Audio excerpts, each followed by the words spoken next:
गोकुळ सोबत गोकुल. आणि कधी मराठी कमीही पडणार नाही. जिथं समाजाचा आणि स्वतःच्या समाजाच्या अस्तित्वाचा प्रश्न येतो तिथं समाज स्वतःला झोकून देऊन काम करत असतो.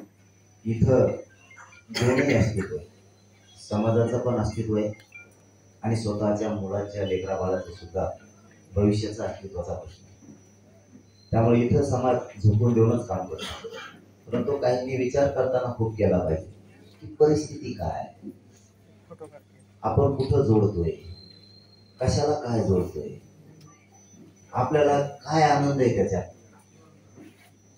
आता काहीला अशा गोष्टीतच खूप आनंद असतो, सत्यता नाकारायची पण कोणाला तरी खुश करायसाठी, कोणाला तरी दुखवायचं किंवा कोणाला तरी हिनवायचं.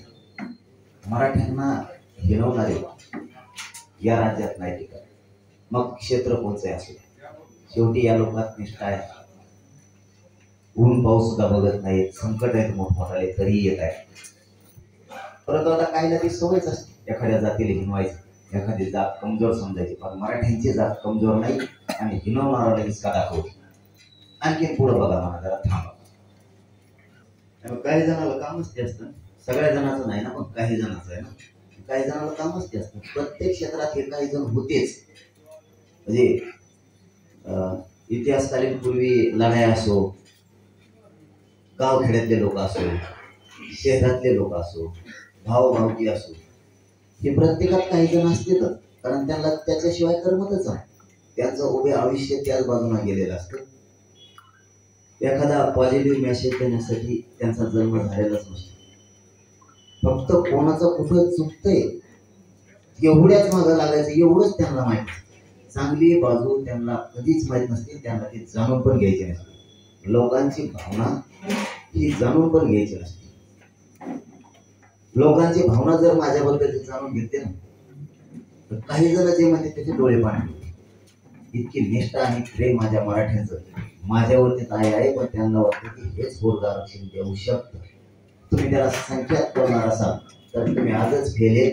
तुम्हाला फक्त एकच सवय लागली, मराठ्यांना हिनवायचं, मराठ्यांना नाव ठेवायचं. एवढ्यासाठी फक्त तुम्ही लोकांच्या समोर येत आहे. बाकी तुमचा उद्देश काहीच नाही. सुपारी घेतल्यासारखा. उदाहरणार्थ, वेळोवेळी तुमची जी भाषणं होत आहेत त्याच्यामध्ये राजकीय अनुषंगाने तुम्ही बोलताय आणि त्यामुळं तुमच्या आंदोलनाला लोक पाठ फिरवायला लागलेत असं वाटतंय का? नाही नाही, हे माझी काम करायची पद्धत. मी 10 लोक असले तरी जातो, 10 लाख असले तरी जातो. मला नका तुला द्या. मला असं वाटतं की हे प्रश्न फक्त कोल्हापूरला कमी समाज मराठा आला म्हणून दिसले असं माझा अंदाज आहे. 5,000 का असणार, 10,000 असू ते 15,000 असू, पाहिजे जेवढे असते नाही हो. मी तुमच्याही प्रश्न नाही, त्यांचे तर पाठ बोलतो मी, त्यांचे काय ना करू. इथं जे 10-20,000 काय असतील, 5,000 कालचं, त्याच्यावरती बहुतेक जास्त प्रश्नाचं हे झालंय. इथं 2-2, 4-4 संकट आहे. पुराचं संकट आहे कोल्हापूरला. आत्ताच भोसले साहेबांचं ते मैदान नाट्यगृह सुद्धा चाललंय.